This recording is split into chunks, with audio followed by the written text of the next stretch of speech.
বাবাকে কাজ করতে দেখছে ছোট্ট ইউভান। সে এমনভাবে তাকিয়ে রয়েছে যেন বাবার এই পেশাটা তার খুবই পছন্দের। বাবার এই পেশা নিয়ে কি ভবিষ্যতে এগোতে চায় ইউভান? দেখুন এই ছোট্ট ইউভান কিভাবে বাবাকে নকল করছে। বাবার মতোই চেয়ারে বসে হাতে মাইক্রোফোন নিয়ে সেও ডিরেক্টরের কাজ করতে খুবই ইচ্ছুক বলে মনে হচ্ছে। ইউভান খুবই ট্যালেন্টেড। সত্যিই কি সে বড় হয়ে বাবার পথে যাবে, নাকি মায়ের মতো অ্যাক্টিং করবে, সেটা তো সময়ই বলবে।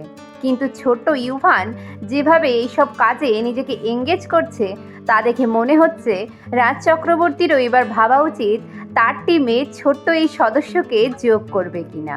দেখা যাক ভবিষ্যতে ইউভান কোন প্রফেশনটাকে বেছে নেয়।